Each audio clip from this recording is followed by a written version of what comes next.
Agora você ouve uma palavra de vida com o pastor Érico Rodolfo Bussinger.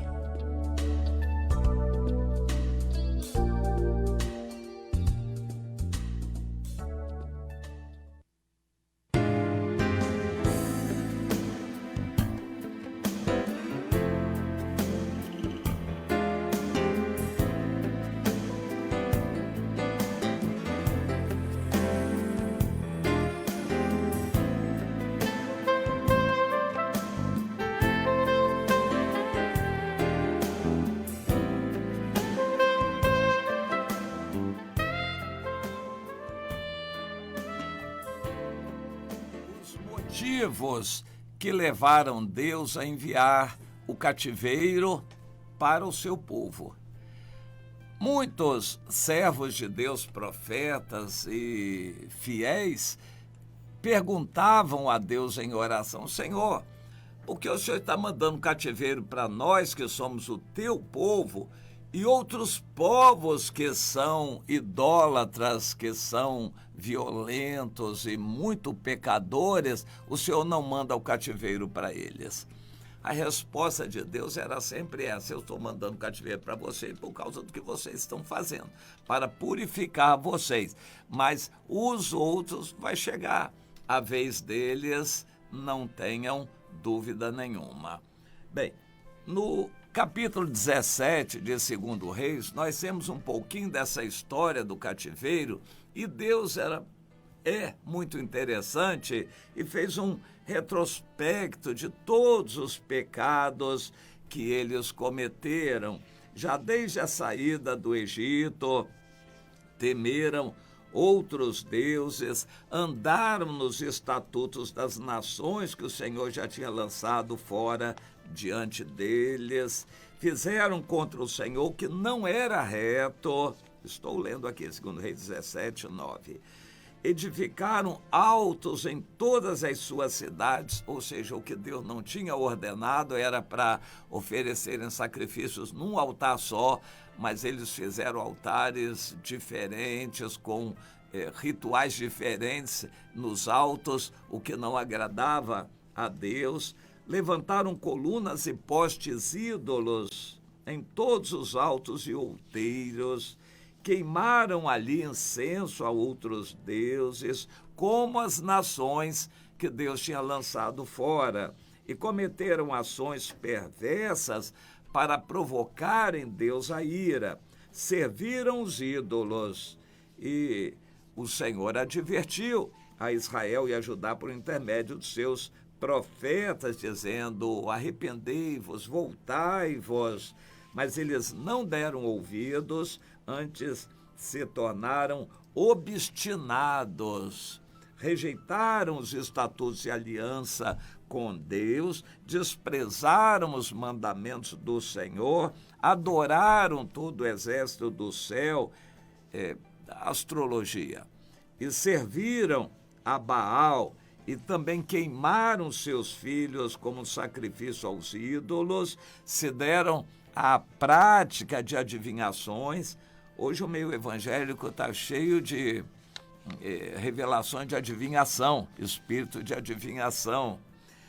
Eles criam em agouros, mandingas e pulseirinha, mas não sei o quê, objetozinho para dar sorte, um sabonete ungido, benzido para dar sorte. Eles criam em agouros, se venderam para fazer o que era mal perante o Senhor e o provocarem a ira. Por causa disso tudo, Deus se indignou muito contra Israel e o afastou da sua presença, e nada mais ficou senão a tribo de Judá.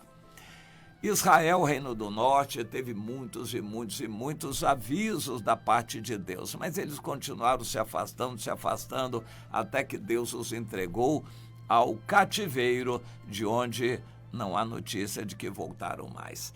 Acabou. Aquele povo do norte acabou. Foram para o cativeiro, se diluíram entre as nações e não voltaram mais.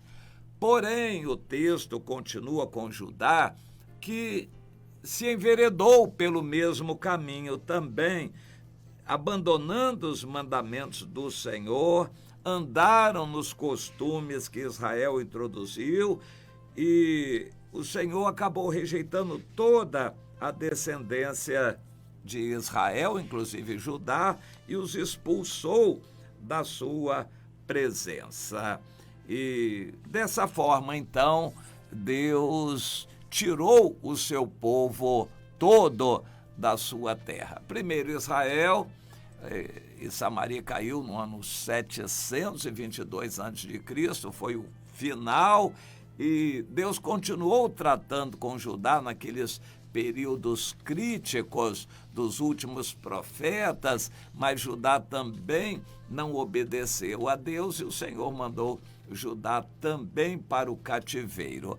Bom, há uma diferença. O cativeiro de Israel foi para eles se espalharem e se acabarem entre as nações. Judá, a maioria morreu nas guerras em Judá, mas Deus preservou de 5 a 10 mil que foram para o cativeiro. Lá no cativeiro, Deus permitiu que eles se mantivessem unidos, que levassem a Bíblia, levassem livros da cultura judaica. Eles, então, preservaram a cultura judaica e a Bíblia no cativeiro. Deus fez com que os governantes da Babilônia gostassem disto e que apoiassem a preservação do culto e da cultura judaicas. Então, por causa disto, Deus preservou Judá. 70 anos depois, Deus os trouxe do cativeiro para dar uma outra oportunidade a todo o povo de Judá no retorno. Bem, também por fim a antiga aliança acabou e Deus deu 400 anos de silêncio, não falou mais com o seu povo, até que voltou a dar a última oportunidade à humanidade. A era da graça, veio João Batista, depois Jesus, pregando o evangelho, e a igreja com o Espírito Santo continuam pregando o evangelho até que a porta da arca se feche, até que o arrebatamento aconteça, o que está muito próximo, e então se encerrará esta dispensação da graça. Vem um período curto de grande tribulação e depois Jesus volta para o milênio. Cada época dessas com seu propósito. Deus nos avisa, nós precisamos entender. No Brasil, nós estamos numa situação interessante. Será que nós estamos na situação de Israel? Deus vai acabar e destruir tudo e a igreja vai se perder? Ou nós estamos na situação de Judá? Deus vai perseguir muito o seu povo? O mundo já está posto no maligno.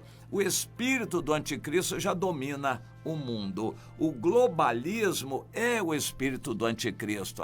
As esquerdas mundiais, que já têm praticamente o controle de todo o dinheiro do mundo nas mãos, eles têm um controle da mídia nas mãos, as redes sociais, toda a internet, eles já têm o controle da política na maioria dos países. Então falta pouco para consolidar o domínio de Satanás aqui no mundo.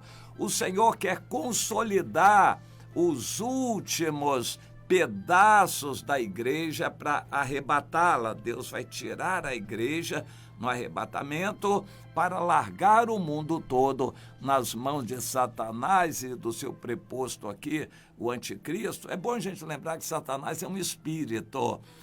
Ele precisa de uma encarnação que é o anticristo. Como Deus, Pai, é espírito, ele precisou de um homem que seria a sua imagem aqui na terra, que foi Jesus histórico. E o diabo também é espírito, o dragão. Ele vai precisar aqui na terra de um homem que o encarne, será o anticristo. O mundo já está para ser entregue nas mãos de Satanás e do anticristo. Antes, porém, o Senhor vai retirar a sua igreja. Mas para retirar a sua igreja, Deus precisa preparar a sua igreja. O que Deus fez com os últimos profetas, Sofonias, Jeremias, Ezequiel, alertando o povo de Judá para o arrependimento antes do cativeiro, Deus está fazendo no Brasil, despertando o seu povo. Multidões de crentes estão desertando, saindo das igrejas, se trancando dentro de casa, se esfriando na fé, abandonando a fé, mas Deus está querendo preservar aqueles que vão ser salvos, que vão ser arrebatados. Como isso é feito? Através das provas. 1 de Pedro, capítulo 1, diz que a fé precisa ser provada e, se ela for realmente preciosa, será aprovada. Como é que se prova a fé? Com fogo. Perseguição, luta, tribulação. É o que vem sobre o Brasil. Sobre todo o povo de Deus, tribulações, apertos, dificuldades, perseguições de todo tipo, para que os aprovados se manifestem. Quem é fiel a Deus se torna mais dedicado ainda, mais entregue à obra de Deus ainda, e quem não é muito de Deus, morno, vê a dificuldade, acaba se afastando, se encostando, e esse daí não vai subir mesmo. O Senhor está querendo preparar os fiéis que vão ser arrebatados. De toda aquela população de Judá, milhões morreram na guerra de peste de todo tipo e no máximo 10.000 foram salvos e levados para o cativeiro.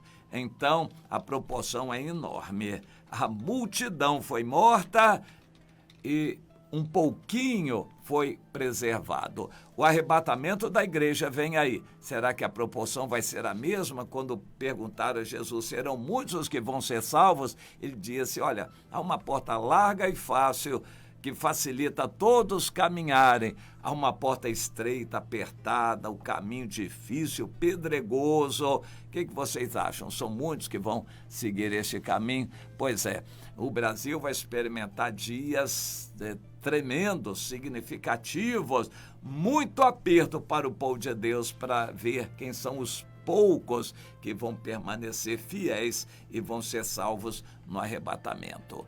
Você está no meio desse grupo, você pode também dizer, sou um dos tais.